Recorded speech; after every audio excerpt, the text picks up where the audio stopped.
So It's me, before Mark. we start, Yeah. Does Mark have to talk, or is do you it want just me to talk through my bit as well?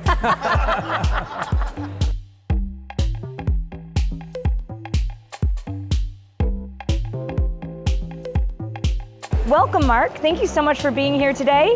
As I heard your story about RenewCo, I was super excited to speak to you today to hear about all the success that you've had. For people maybe watching that don't know what RenewCo does, can you tell us a little bit about the company, introduce yourself? Sure.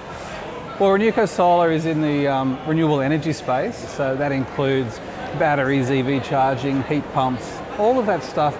The way to think about it, I think, is anything that's electrified in your home can be powered by solar.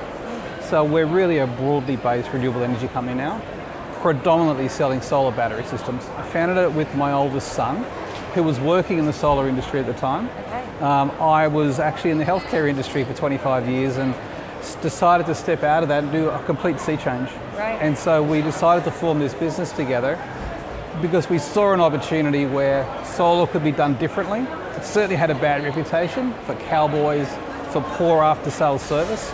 And we wanted to close that gap and really redefine, what could be delivered to a customer in Australia. So tell me a little bit about the growth that you've seen over the last 5 years. Well, when we first started, it was a slow start, but then we kind of got within our first year to just shy of $1 million in sales. And now we're a $50 million business. Wow. So within 5 years, we've actually had exponential growth. And that's brought challenges, opportunities, but challenges as well. Sure. And talk to me about maybe taking that leap of faith into from healthcare into renewable energy, because I think a lot of small businesses, there's a lot of great ideas, but taking that action and creating that business is sometimes hard. What sort of went through your brain around that? Well, I knew that Matthew had been working within the solar space, and he was talking to me a lot about it, and there was a degree of interest from a customer point of view that seems like, we could basically take this thing, and by filling this gap in the market, we could actually drive some success with it. Of course, there's risk in setting up a business, so it was a leap of faith. And we kind of linked arms. We spent about 3 months planning the business, because my background, being a CPA, I'm a planner.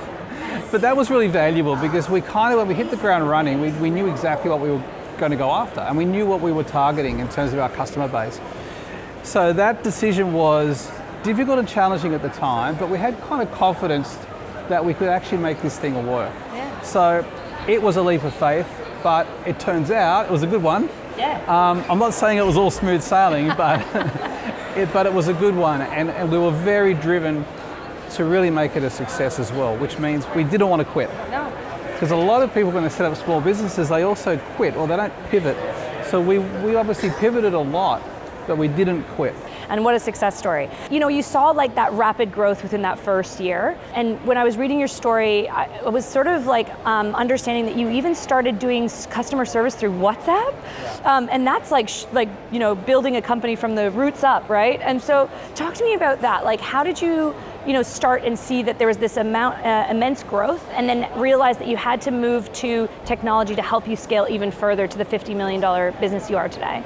Yeah, so one of the key elements that we wanted to capture was that customer experience, to make that sort of a premium experience, and that meant getting close to the customers. So ensuring we had good customer intimacy, and we did that by setting up WhatsApp group chats with each of our customers, which is great. So they had access to all the key people in the company leading up to install and post-install. We got to around about 500-600 customers, and then we decided this is becoming a real challenge to manage, and we obviously had to keep building our customer service team to be able to service that and ensure that that experience remained really premium. And it was that point that we made the decision that we needed to do something different to support scaling our business even further, and we started to investigate putting a CRM in place, and we ultimately chose Salesforce. And so what was it about the Salesforce that gave you that confidence that we were the right platform for you to scale, not only for just customer service, but everything else? I mean, one of the things I was surprised about was that Salesforce actually is for small business as well as medium and big businesses, right? So that was good to know because, look, it has the reputation as the premium offering in the marketplace, but it was supported by what we could see as a roadmap of development where we could actually grow our business and incorporate new elements of Salesforce, so different modules along the way. we kind of decided, even when we deployed a CRM, that we wanted to not just do a CRM, that we wanted to have AI at the centerpiece of what we did. AI was obviously a hot topic at the time, but we thought if we want to actually be proactive, get ahead of the market, then we want to actually bring in a CRM supported by AI. And Salesforce ticked all those boxes for that. And I mean, AI is a buzzword, right? And a lot of CEOs are, developing AI strategies. You mentioned obviously you wanted tech that you felt confident in, but was there any other sort of, criteria as you went to select Salesforce or that were part of your AI strategy? I think the overall decision was based upon the fact that we could start small and we could scale with Salesforce. So Salesforce would partner with us and grow with us. And we could add on key elements. For example, we've added on Marketing Cloud, so now we've got the ability to seamlessly, email or through different communication devices, we can communicate with our customers. We've got the RenewCo Solar app as part of the whole deployment with the Agentforce, and that drives a high degree of intimacy. So there's no WhatsApp groups anymore, but you've got a RenewCo Solar app on your phone. You can click on that, you can raise a case, you've got all key information there. And frankly, we haven't even touched the surface of what we can use that tool for. Sure. So all of that combined was really a key element of making the decision to go with Salesforce. That's great. And with your deployment of Agentforce, I mean, this is obviously something that we feel really confident in to bring, small businesses into this next era. Tell me about how Agentforce has helped you, one, scale, but two, make sure that no leads fall through the cracks, which is crucial for a business of your size. What's been really interesting is we've trained up the agent, obviously, to become an effective tool for the organization. We see now that about 70% of customer query is handled by the agent in full. We have 0% abandonment rate. And even if that was 1 or 2%, that's pretty amazing. That's fantastic. But it's 0% right now. So I'm a little bit shocked at the results. So we had a target of having about 50% sorted by the agent. We've got to 70% already. What that means for our business is that we've got less headcount needed in customer service. For the people that work in customer service or tech support, they are now focused on what I would call is the really important cases that do require human intervention, that may require interaction with, say, the manufacturer's tech support team. So the agent wouldn't be able to handle those, but for the ones the agent's handling, we're no longer bothered by them. They're fully handled, fully deployed, and then off we go. So it's meant better productivity and we're dealing with more important elements of customer query.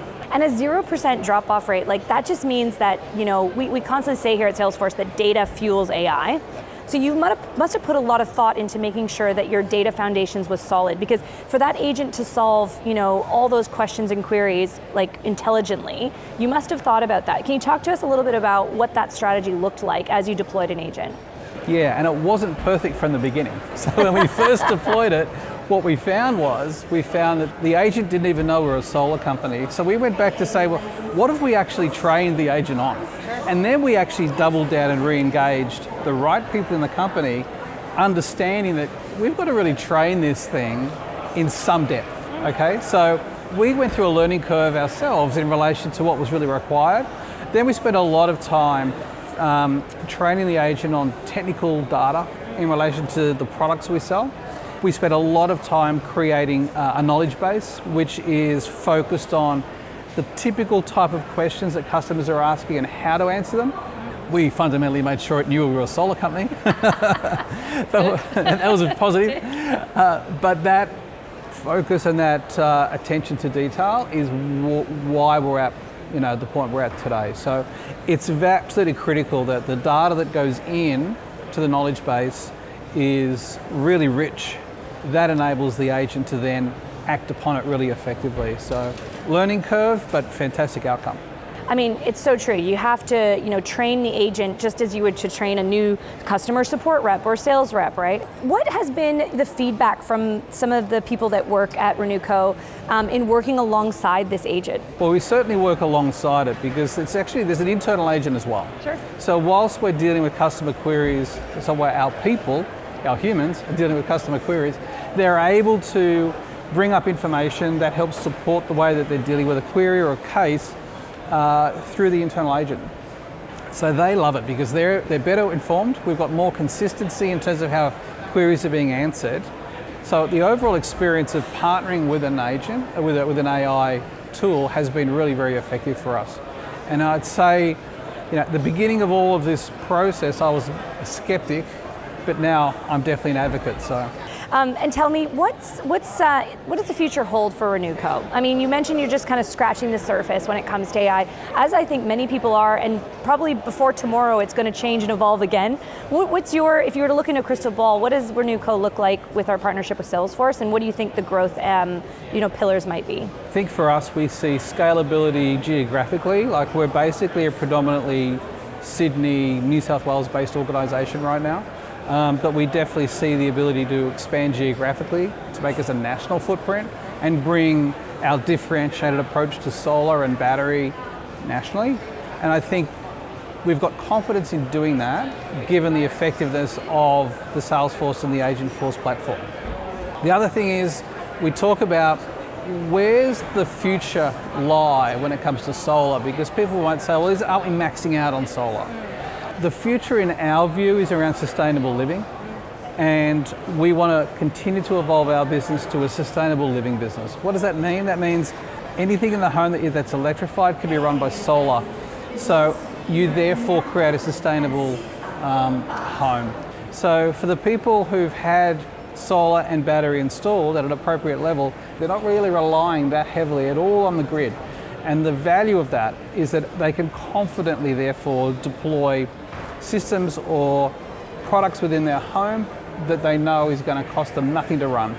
So, and that includes electric vehicles. So that to us, I think, is the future and how we'll continue to evolve our business. And we've set the platform for that, and now it's just a matter of working out the timing by which we start pulling those levers.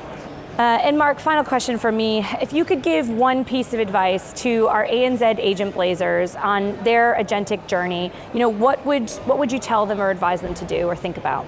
For me, I'd say just jump, just do it. At the end of the day, you're going to be able to save resources internally. You're going to have a more effective communication with your customers. You're going to have more consistency in terms of how you present yourself across the business.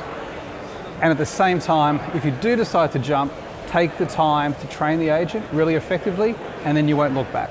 That's awesome. Great advice. I mean, I love to hear about businesses that are building a sustainable future. Here at Salesforce, we care a lot about sustainability, and I love the fact that it's a family-owned and operated business. Caring about tomorrow and the next day and the next years ahead. So I really want to thank you, Mark, for being with us here today. Really love to hear your story, and we wish you nothing but further success. But really appreciate you sharing those tidbits of wisdom with us today. It's a pleasure. Thanks so much. Thank you.